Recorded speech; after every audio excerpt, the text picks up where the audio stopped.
we are now going to move on to a panel about talking to policymakers. And your moderator is Johannes Metzler. Please take the stage to introduce your panelists.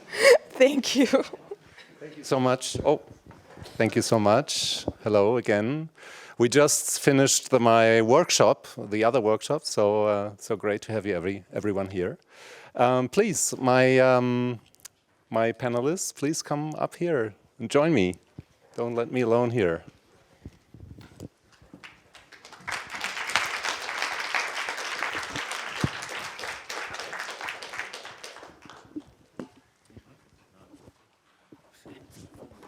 So I'd like to say some words. We are now on the policy level, but maybe it's important to say some words about that this is, in the end, all this is, and we shouldn't forget that, about people. That's about people that are persecuted for what they do. They have to cross borders at nighttime, fleeing from a regime.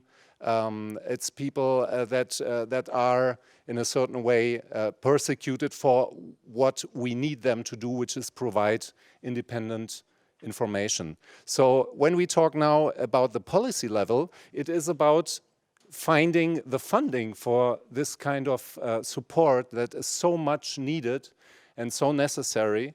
And we are now, we are such an international group here, such an international conference, but we are now taking a deep insight into German politics. So it's a rather German panel this time. And I'm really glad to have here, starting with Christian Mihr. Christian is a managing director of RSF, which is Reporters Without Borders. Then Sofie Jannusch, the coordinator of fome, of the organization responsible for this conference.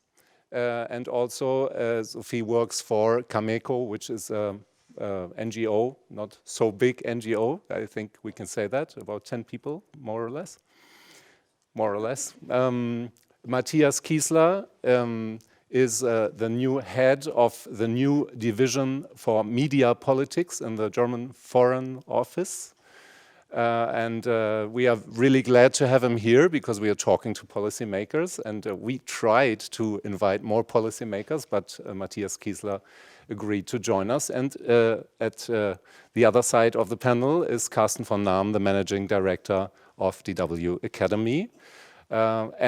Yes, talking about politics, Matthias Kiesler, maybe starting with I don't know if it's good news, but I would like to ask you, there is a new division for media politics. I hope the microphone works. If not, just try it out. If not, we give you another one. There is a new division.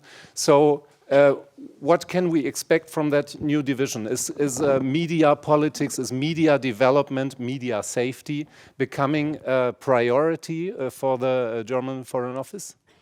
Yes, you said it rightly. It's a new division. It was formed only at the end of March.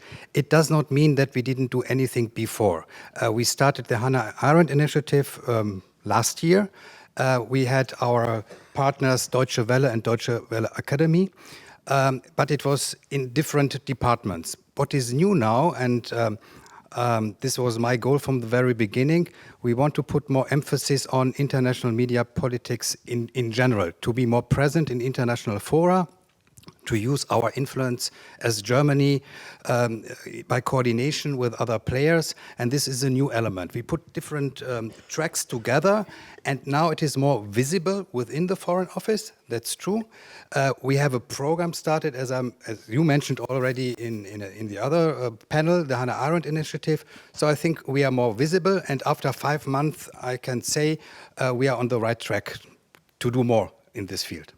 We are sure we are going to take a deeper dive into the initiative, but before that, I would like to take another dive to the past. We already mentioned in the panel before the actual crisis that we are living, and it seems it's taking no end. There's not only Afghanistan, Ukraine, West Africa, and so on. The list could be much longer. looking to the mother of all crises, at least in the last couple of years, Afghanistan, Christian, is when you look at the cooperation between politics and what you did in this big crisis, 21, what was wrong? What did go wrong by that time? I mean, if you refer to Afghanistan and the months and this shocking 2 weeks in August 21, I mean, the panel is called Talking to Policymakers. I think the main character of these 2-3 weeks was actually, I would say, because we're talking about German politics, was the absence of policymakers, I really have to say. And it was only due to some people Foreign Office that at least something worked, but I mean it was in the midst of election campaign in Germany, and the foreign minister himself, development ministry, I think they were just absent.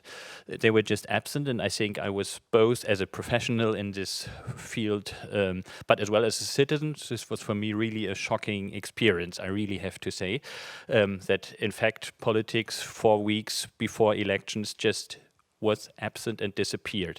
So it was actually, I mean, there have been prognoses, there have been expectations that actually the Taliban will enter Kabul and that the whole system will fail sooner or later during this autumn. But then it happened in this August. And in fact, I would say the whole work of 20 years in Afghanistan, with development cooperation, media development, it's what we are talking here today. I mean, somehow it collapsed, and the reality was that actually a huge evacuation mission started, but talking from our perspective at Reporters Without Borders, in the end we evacuated almost 500 people, 145 journalists, 145 journalists plus their family members. But in fact, we only evacuated 2 with the support of the German government. The others, we as other civil society organizations evacuated on our own with the cooperation of other civil society organizations. And in the end, it was due to the help of some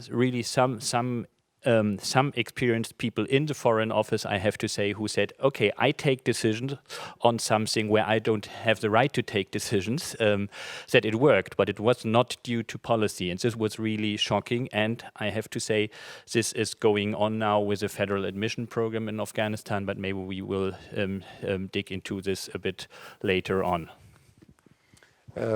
Carsten von Nahmen, what was your impression? What do you remember from these days? And let's not only talk about problems, but also about where could we maybe explain better what's going on? Because as you said, Christian, this was no real surprise. Maybe we should have been more alert or explain better what was going on. I think it was a more mixed picture that I would paint. It is true that there was no cohesive approach from the German government. Then again, not only the German government seemed surprised, paralyzed by the situation. This was true also in other countries. Even the Americans seem to have been surprised by the results of their own decisions. And we had a lot of support, for instance, from people we work with in the development ministry, also from, as you said, certain people within the Foreign Office who were trying to avoid the worst, but there was no cohesive government approach, and it seemed at some point that ministries were working against each other. So the Interior Ministry had a very different approach because their goal seemed to be to keep people out of Germany, if possible, when other ministries were trying to help. In the end, it sort of, but it took a lot of time, and it took more time than was necessary. So that is something that I see there. And why is that? I think there is, in many ways, a short-sightedness in politics. I'm not going to blame any ministries or any parties or anything, just in general, to give you an example, because Christian was saying that 20 years of work, and yeah, many things went wrong, but there were also some good experiences, good projects, good results in Afghanistan, but it all went down the drain. And I think the the bottom line is there is often no long-term perspective, because politicians only think until the next elections, often even shorter than that. And that filters down also to people in the administrations. For instance, I was very much involved in the work in Afghanistan from the start, 2002-2003, and then onwards. And I remember that we were sitting together in 2006. It was already clear that Americans' attention had wandered towards Iraq, but still, we were making progress. The Taliban were not really visible. And we were sitting there together, German and also international media development organizations. And we thought, yeah, we're making progress. Maybe we can do this. And then I had a discussion with one representative of a donor ministry telling me, yeah, how long is this going to take? I mean, it's already 5 years now since September 11.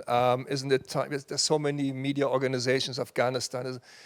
Isn't it time to close this? The people from the top, they want results. They want us to reduce the money pouring in there. I said, what are you talking about? We are talking about a generation at least, a generational task, 20 years, 30 years, even more.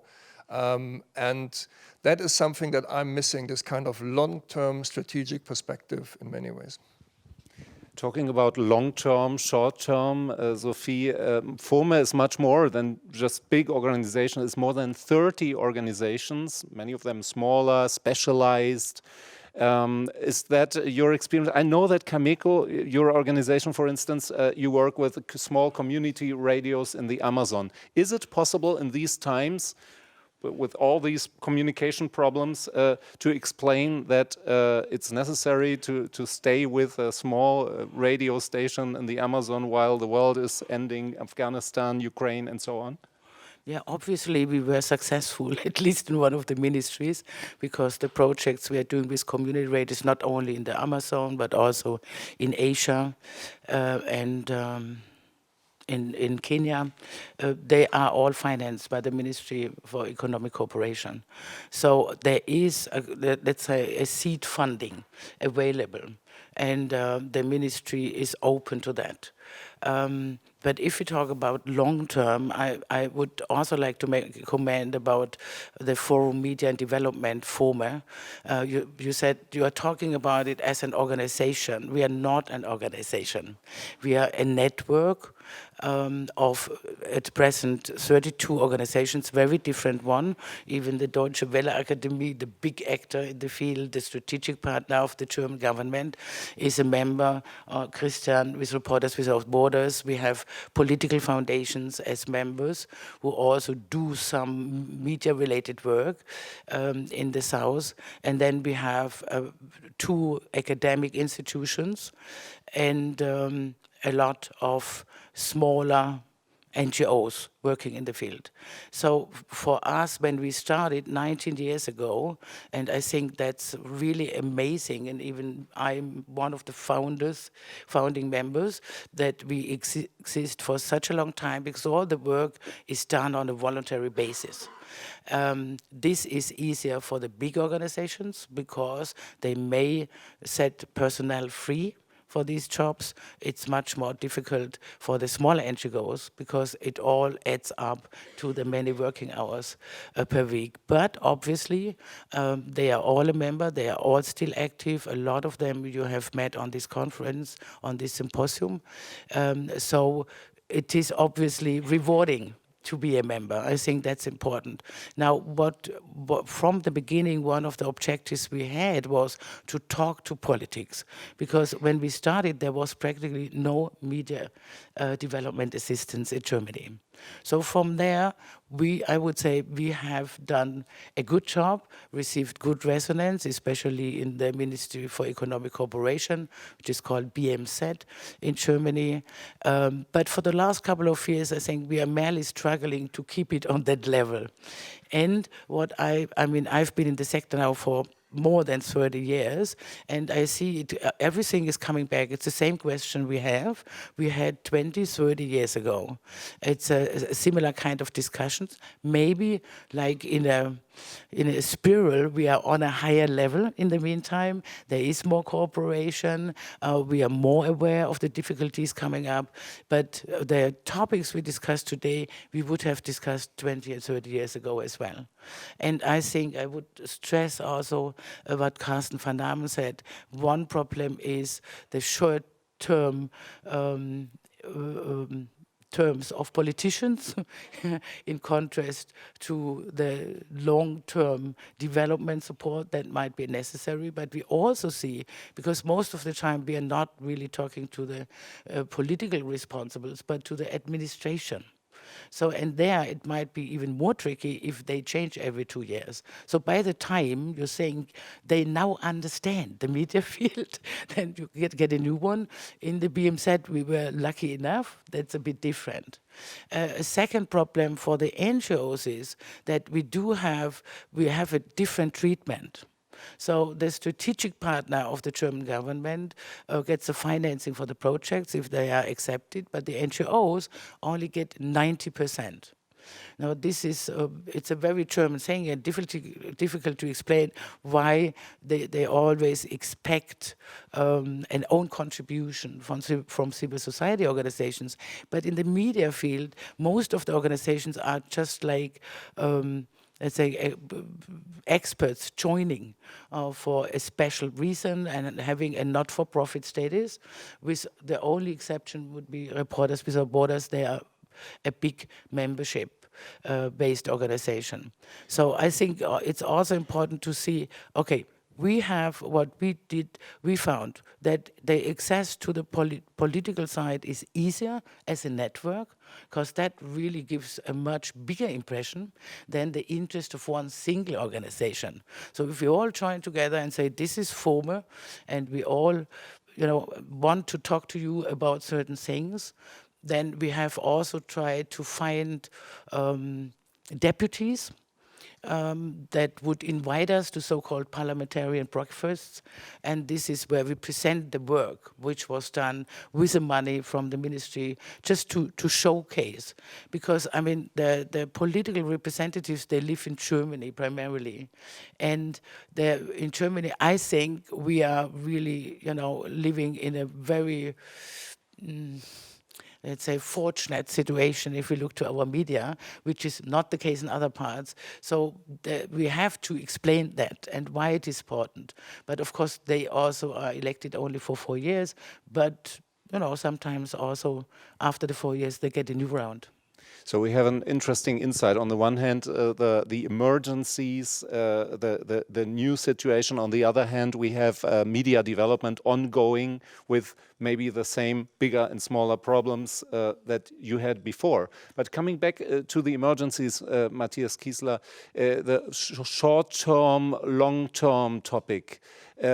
Can we only think about the next emergency? Can we wait for the next emergency? Shouldn't you, of course, we will not hold you accountable for every mistake made in the last couple of years, but can't politics, the ministries, be more flexible about the terms, about time?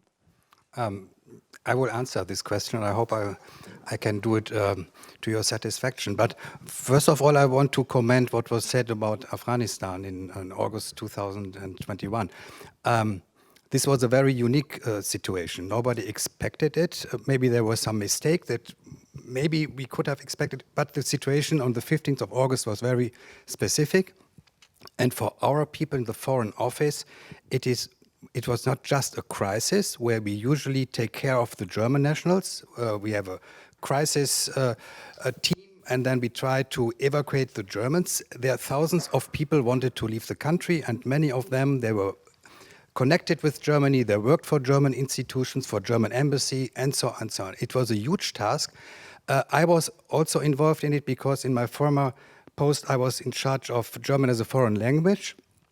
And we succeeded to bring out those who taught at the University of Kabul. This was a success story. All of them who were on the list, we could take out. So Many were not taken out. Yes, it was difficult, but I have to protect those who were working in the foreign ministry, in other ministries. They did a very hard job for weeks.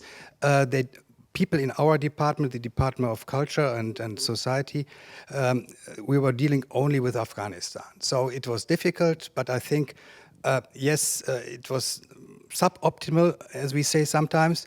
But we have to see that it was a unique situation. But what we learned from it, and you mentioned it in the last panel, that there is a need for those journalists who leave the country, who are in exile, and most probably they cannot go back to their countries. And you mentioned it's a trend, and in other countries as well. And this was the lessons we learned. It was an eye-opener for us, maybe a game changer, that we understood, there's a situation which is specific now, not only for Afghanistan, and then half a year later, with the Russian war against Ukraine, it was the next scenario where we saw that Russians cannot work anymore in the country and we have to do something. At least it triggered something in our policy, in our strategy. We understood, and the new government, Minister Baerbock, was one of those driving forces to set up a new program, the Hannah Arendt Initiative. So, coming back to your question, yes, this program was triggered by a crisis, by conflicts, so it has inherently, it has something short-term measure. Yes, we have to bring them out. It has first a humanitarian aspect, but the whole idea behind was not only to support this journalist, if possible, still in their countries like Afghanistan. The second best solution is in neighboring countries by regional hubs, or if it doesn't work anymore, then we have to do it in Germany. So these are the three layers. So it is short term, but indeed, one have to think about it. What happened with the people after, let's say, 6 months? What will we do with them? Especially when we support them in regional, in neighboring countries. How can we transform short-term measures into long-term structural measures? And I'm with you that we have to have a holistic approach to it and to see not only the humanitarian emergency case, but at the same time, what can we do in midterm and in long term? It belongs together. And we are together, we are in the process as well to see how can we develop our projects, our initiative, Hannah Arendt initiative, to see more the holistic approach and to work more, let's say, to see how can we do something in a longer term for those people. Christian, Mihr, the word together, ministries, civil society, you are an organization that insists also as others that there should be a certain distance between the state and promotion of free media. So the state cannot directly tell the civil society what they should do or not do. How does that go together with the wish of more coordination? Well, I think I understand our role. I mean, you mentioned the Hannah Arendt initiative. I think we can very good see about this. I can answer this question while maybe commenting how we observe actually the coordination amongst the ministry with the Hannah Arendt initiative. And I see our role as an organization as such. I mean, we praise very much actually the political will behind, and I think it's good that actually the German government decided to launch this Hannah Arendt initiative together with other human rights protection mechanisms which we had. But somehow I would say it's a kind of model again how challenging coordination can be, to say it in a friendly way, between different ministries, how I observe it, because in the end politics is about communication. Politics has to sell its message because it's made by politicians who have to be re-elected again, and that's why actually even if we applaud, and I'm looking forward to the initiatives by the Hannah Arendt initiative will come, because for the time being, I think there have been discussions on the Hannah Arendt initiative to coordinate for 1 year, which is good in order to have, I think, an efficient initiative in the very end. But it has been launched last year, sorry for being cynical, but with a website, but with 2 ministers talking about initiative, which just has been displaying already existing initiatives by Deutsche Welle Akademie, by other actors like MICT, which already have been existing before the initiative actually has been launched. And to give you some examples from our practice, in December I was sitting on a panel with someone from an office, so it's public, actually 3 weeks after the launch of the Hannah Arendt initiative, where actually no real activities have been existing, just a website. I was sitting there on a panel with someone from the Foreign Office and with Belsat, the Belarusian exile media, really a success story, which has been here on the FOME symposium as well.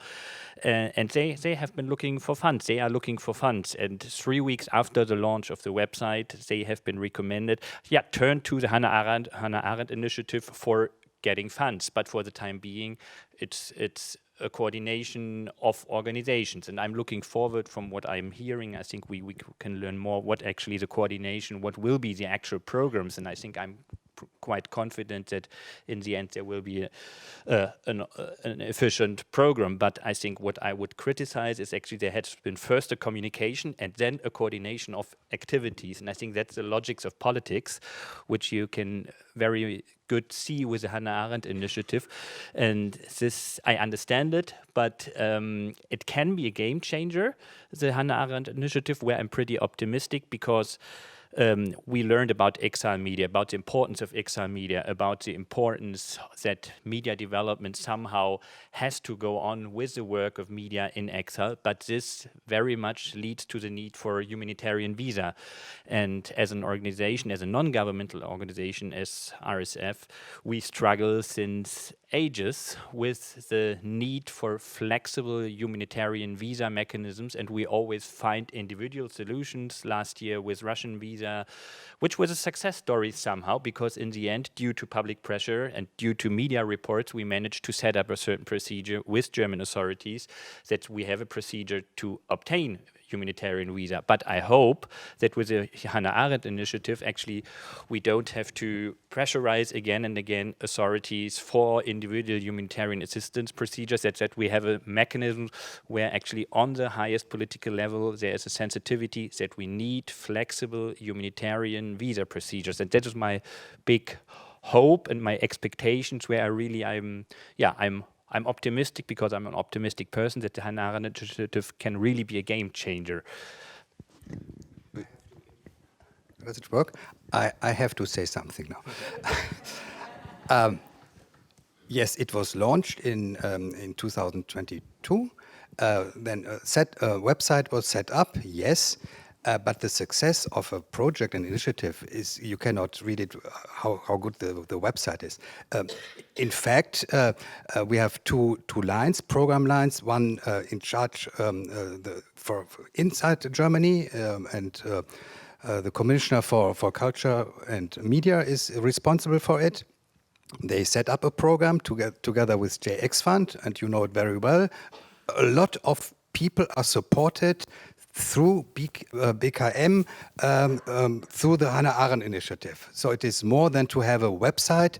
There are specific programs, a lot of money, which was given to JX Fund. And the same holds true for those activities abroad. We have MICT was mentioned, we have Deutsche Welle Akademie, we have ECPMF, and they set up very good and efficient programs, and we extended it also last year. We started with Afghanistan, we had a regional hub in Tbilisi, then we understood there's some support needed in Thailand for those who fled Myanmar, and so on, and we are thinking about it maybe to extend it next year. So I cannot really follow that you say it is just talking and when it comes to coordination, yes, we have good coordination, and especially with the government. I don't. And no, what I want to say, what is really unique. Very often the different ministries have their own projects. And here from the very beginning, the foreign minister or the foreign office and the commissioner for culture and media sat together, and we said we have to do it together, because you cannot differentiate between those who come to Germany and to other countries. We have to have a holistic approach. So from the very beginning, it was in the foundations of the Hannah Arendt to involve, to have close cooperation per se, and not to have two different programs and then we sit together and to work. No, it is from the very beginning, and maybe we will find other players. And it comes to the question you said, long-term projects, and we have to see how we can extend then the Hannah Arendt initiative to other players. But it is just my thinking at the moment, but we could work on that. Now, media safety is one very important topic, but this is the FOME network, for media development, so it's much more than safety. Carsten von Nahmen, what is the secret in these times when you talk to politicians, parliamentarians, there are so many crises, there's so much going on, the newspaper, the news, there's so much going on, and then you would like to talk about classic measures, necessary measures. What is the secret to tell people don't only look at the crisis, also look at the necessary measures for media development? Well, to be honest, if I knew the secret, we would be much more successful when it came to funding for all the projects. Funds are limited in these days. I mean, the German government is trying to more or less have a balanced budget, with the exception of some extra funds for armament and stuff, but generally to get spending under control after some very stressful years with the Corona pandemic, the Russian invasion, the following energy crisis. I mean, this costs a lot of money. I understand that we, with our goals, with our projects, are of course competing, so to speak, with many other very worthwhile issues, and of course everyone thinks that his project or her approach is the most important right now. So when I talk to politicians, what I try to get across is that media, indeed, in the current situation where we see so many societies under pressure, tendencies towards authoritarianism on the rise again after the 1989, we had the feeling that democracy is winning and it's everywhere and it's step by step, and now we have a reverse trend. So what I try to get across is that we are, in our view, at a tipping point really, where especially media organizations who are not financed by the state or not pet projects of rich individuals, media that actually see themselves in the public service, even when they're privately organized, but they want to work for the public, want to work for their communities, they are the most threatened right now. We see a real crisis here where, because of the digital revolution, old business models do not work any longer. We had the stresses of the Corona pandemic, the rise in prices for food and energy and everything else. And now artificial intelligence is coming out as another issue, both questioning what is the purpose of these media organizations and how can you still distinguish between real news and fake news, because making fake news is becoming easier and easier.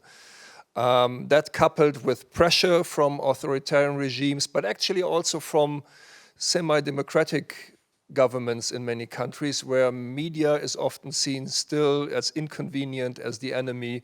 So there's also a lot of pressure put on media organizations, even in non-dictatorships. And with all that, I don't think we have a lot of time. I mean, we have to be very careful about being too alarmist, because then in 10 years people will say, you warned and it's not as bad. But I really believe that we have this situation now when, if we don't push back, in a few years we might not have many partners left that are media organizations, fact-based, community-serving media organizations that we can actually work with, because the situation is as dramatic. And we cannot push back against the digital revolution, because it will mean that people are consuming information differently. It means that the realities are as they are, but we have to help those people who want to promote real journalism, that they can still succeed, first survive and then succeed in the future. So and I think media really, and that is the point we have to get across, media are key to that, because there can be no freedom, no democracy without free media. That's one thing. The other thing we have to do is, I think we have to coordinate better among ourselves. We have to, I mean, we each will talk individually to certain policymakers in the ministries, in parliament, on EU level, on the international level. We all have different sets of donors. Yes, we have to talk to them, but we have to also think about the messages that we spread. We should not get lost in too many details. We should really focus on the important issues. And we also have to approach these policymakers together, to show them it's not just one organization that is desperate for funds here. It's the opinion of the whole media development community that we have this urgent situation and that we need support. May I add just one comment? I could subscribe everything what you said, and I think important push, I think, which from the media development community should come, from my perception, because it's good launching protection programs. And I think what's a good thing about the Nahmen initiative aims that it actually really tries to combine both short-term impact and long-term impact thing. But I think the risky tendency, I think, is with launching short-term programs, that it's a huge promise of having short-term impact, bringing people out of the country, but I think that's really misunderstanding of media development, which tries to think about, long-term support, structural support. I mean, that's what media development is about. I think this is, in times of shrinking budgets, a worrying tendency, both in the development sector, but as well with humanitarian assistance level, at the UN level, where I think the UN are totally underfunded, and there are private sponsors coming in, but they are going more with their money in humanitarian assistance program. And I think this is a huge challenge, that actually protection programs are good, but I think they give the illusion of short-term impact instead of thinking, believing in what media development should be, believing and thinking about long-term impact. Diverse media development, Sofie. What are the best practices? Talking to policymakers, what can you recommend? What does work? This is a good question. Okay, okay, I guess I'm saying, and other members might say, I have different opinions on that. But I think the first recipe is, and also Carsten mentioned that, is joint activity. And also what I found is, we really found that we made an impression in the ministry, that we are a network, because we were considered to be primarily competitors for the same funds. And then we joined together, and not only that, most of our work is things like this international symposium, where we want to learn from the colleagues from other continents. We have similar meetings in German language, where we share amongst each other. So I think that's also important, that they see, we are not just there to get some funds from them, but we mean it seriously, and we really want to learn and to give impact. So I think joining together, and also with the inclusion of the partners in the South, is very important, to also know that we are more or less on the right track. The second thing is, of course, to have things like this parliamentarian breakfast I mentioned. There might be 20, 30 parliamentarians, but they also may have, for the first time, they really understand what exactly is it we do. And of course, we have to present it adequately. And what we find is that they are very often impressed. I mean, they're really happy and say, "Oh, this is what you are doing," and it's fantastic. So that's Has it also become something. more difficult in these times of crisis? Not yet, I must say. I think, I mean, we'll see what happens next year. I don't know how much money is there in the new budget, in the face of all the other problems. But I think the bigger question also is it sufficient? I mean, is this whole sector really taken into consideration on a level where it should be? Because I also share Carsten's and Christian's notion. It is getting more and more difficult. There are more and more fields. I mean, when I started, we had this so-called legacy media. There was a certain number of potential partners in each of the countries. Now, I mean, it's far more tasks, it's far more partners that are distributing kinds of information, influencing public opinion. So there is more tasks, but the same amount of money. And also, of course, so I think that the bigger question is, shouldn't there be more? And also, like in the previous workshop, they mentioned that there is very often financial support, but then, for example, no infrastructural support. And that includes even small things like you have a training and then the trainees need tablet computer, and they cost like $300 in Africa, and then you know that you already have a bureaucratic problem to get that. So I think that is also something we think we should think about. Do we need to invest also in running costs? If there are regions where we see that all the media cannot sustain themselves, but they do have this important function for democracy or even for the whole sector of development. Development is also not possible without media, not just democratization and political decision taking. So I think that's that's at present the points that worry me most. Not necessarily, but as I said, the stability I see is from the past until this year, and I still don't know how will it be next year. Before we open up this panel for your questions, I can imagine myself that there are some questions or remarks maybe. I would like to make a short wish list, because we have talked about the problems, we have talked about Afghanistan, everything that happened and what should be better. But maybe we can finish for now with a wish list. What should be different now after all these learnings? Also from you, Matthias Kiesler, what is different now and what should be different in a close future?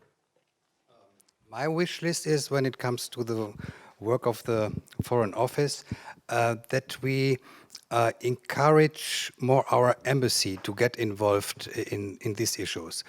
I believe in civil society. You are the experts and not the diplomats. And secondly, those who live in the countries, my colleagues at embassies and consulates, they know much more than we do.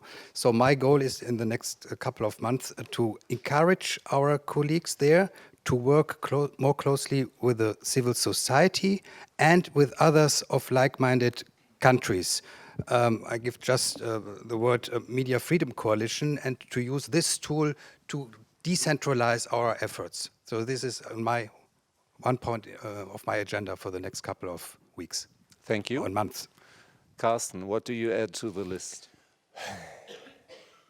Okay, I'll try not to be too modest, so I definitely think that... How did you know? No, I definitely think that there should be put a higher priority on media development, again, in this tumultuous tipping point situation that we have, really looking not just at the multiple crises, but also at the long-term trends of the digital revolution and what it entails. So I think we should, of course I'm talking pro domo here, but I think also for the goals that we all have, we need more resources for that, so we can do more. That is one thing. The other thing is unfortunately, even a bigger or more unrealistic wish, it would be less bureaucracy in many ways when dealing with these kind of things. So the whole system as it is set up with, not with the BMZ so much, but otherwise mostly yearly funding that you get for projects, then the funding is only released often in the middle of the year because all the processes come before and back and forth with the administrators. So you can only start in June, if you're lucky. And then you have to finish by December. And then next year it's the same thing, and you somehow have to bridge the time between the ending of one project officially and then maybe beginning of the next one again in summer. And I know it's part of the whole fabric of taxpayer-funded projects, but it doesn't make a lot of sense. I mean, I just yesterday or the day before yesterday, I had a talk with some of our colleagues working for DW Akademie in our different offices abroad, and they simply couldn't understand what we're doing here. So it makes no sense at all. I said, yeah, I know, but that's the way it is. So that would be my biggest wish, that we somehow make things easier for projects, programs that are funded by taxpayers. More embassies, less bureaucracy. Sofie? We work on this. We understand the problem and we want to do it. Anyone, it's really a structural thing. When it comes to our project, we want to give you the money as quickly as possible. This is my problem. This was not recorded, I think. You didn't use the microphone. Did you notice that? Sofie? Yeah, I mean, I've less bureaucracy, I think, is, I was asked to take the side of the NGOs, the smaller NGOs of our organization. And for them, these bureaucratic procedures are really, really blocking sometimes. So I would also wish that there is more opportunity to build up the NGOs in the future. Then long term, yes, fully agree, and can only stress that. But the question is, I mean, now we are working on a program or on a project or program basis. So it's 1 year or a couple of months, maximum 3 years. But what I don't see is that there is a follow-up strategy. And we also cannot repeat, just to give an example, the same project with other partners in the region for whatever reason. So less bureaucracy and openness to a strategic look into different regions, and also, but that goes, I think, even on our address, not to run after all these hotspots only and forgot the old ones. So we just had a workshop from Fondation Aerodel in the Sahel zone. It's really happening, and that was always the case. The focus goes in one region, and then others are off the screen, so to say, for a while. And this is to us and the policymakers. Christian? One wish is more transparency amongst the ministries being donors themselves, that in order to avoid double funding, which sometimes happens. Sometimes I think there's no bad wish behind, bad will behind, but I think more transparency, that the ministries talk more about themselves, that they don't fund the same media, the same projects, either in exile or on the ground. And I think this I say as well as a taxpayer, because I really would like that my money is invested in a very efficient way. Secondly, subscribing everything what has been said, but maybe saying it a bit clearer, I think, to what I already said before.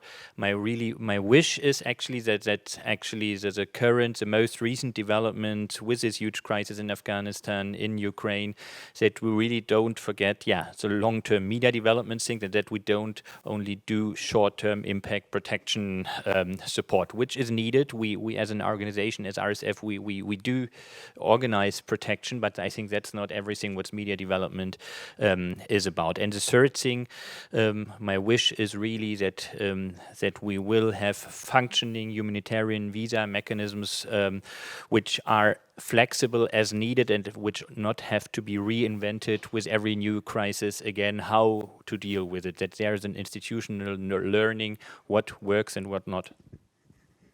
Thanks for the wish list. And now we have a couple of minutes left, but maybe there is somebody already with a question in mind.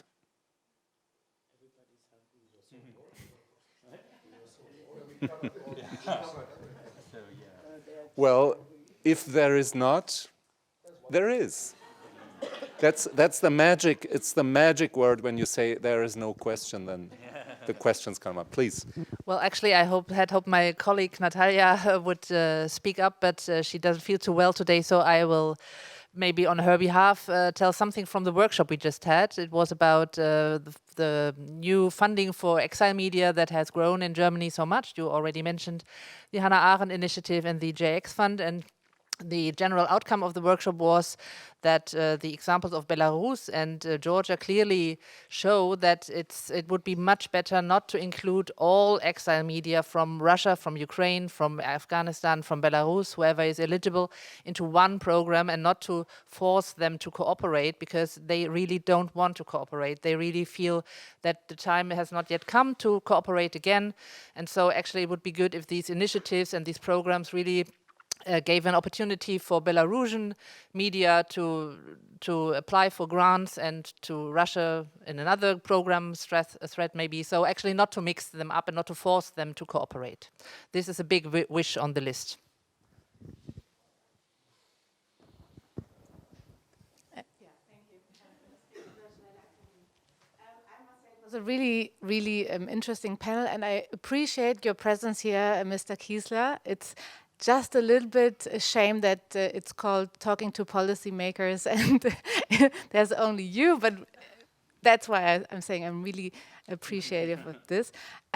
Maybe you can kind of, motivate your colleagues at the BMZ level, but also at the international level to join us here next time and to really have an ongoing conversation. I know it's also happening in other fora, but it made some kind of statement that there's only one representative here. So it would be great to see more donor representation here in the FOME symposia as well. Thank you.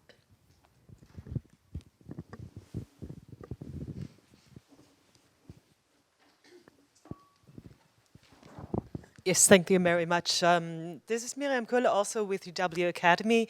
I also have a question to you, Mr. Kiesler. You mentioned strengthening local civil society networks through your embassies and also the Media Freedom Coalition, where DW Academy is also represented in the consultative network. One thing about embassy connections is they often relate very strongly, or they depend on personal connections. Diplomats leave once their posting has ended, and then what? And sometimes these connections just get lost. So I wondered, what are your ideas for institutionalizing those connections without them becoming over-bureaucratic? Yes, this is a principal problem. We change our posting every 3 or 4 years, sometimes shorter. Then it's difficult to get your to transfer your knowledge to your successor. Usually, you write a good report, and then you hope that your successor will read it. Indeed, it depends very much on the person. Some people are interested in human rights issues, the other not. It's difficult to steer the embassies so much that they say you have to do this. Then the Foreign Office enters the place, and that's the reason why I said we have to encourage from Berlin the embassies, and to give them I wouldn't call it orders, but instructions, and to say this is important, this is highly important, and you should deal with it. And then I have the hope that our colleagues in all embassies will do what we expect from them. one addition maybe to what you said, actually, I think about institutional learning, as you said, it's a principal issue with the Foreign Office, but to say something positive, I think where something institutional learning started from my experience, for example, since several years at the annual attaché education training programs. There's a regular human rights day, and where we as an organization, RSF, we are always invited together with others as Amnesty and Human Rights Watch to explain actually about the importance of human rights organizations, about the importance of civil society organization, about different protection mechanisms. And I think this could be expanded, first of all, but I think it's an institutional learning which only has been introduced some years ago, which I think really is good to have this, and media development, I think from what I know, is not as present there. And in addition, maybe could be there's an annual ambassadors conference, which every August is be held, and I think it could be more institutionalized actually, that actually the community of media development or the community of human rights organization could be more present there in order actually to make this more visible and to mainstream this, because the principal issue I think won't be solved, and I think there's some certain logics behind which is not bad actually, this rotation. Yeah. A very good idea. Actually, we had the thought, we didn't want to do it this year because we are still in the process to establish the whole structure of the Hannah Arendt Initiative, but definitely next year at the Ambassadors Conference in September 2024, we want to have a workshop there, and then to motivate the ambassadors and the consul generals to work more on this issue. So I'm very happy about this. So we are very close, actually. Positive ending next year. Thank you so much for being here, especially to Matthias Kiesler, because as you said, we try to invite other ministries, and you are really here. Thank you so much. This deserves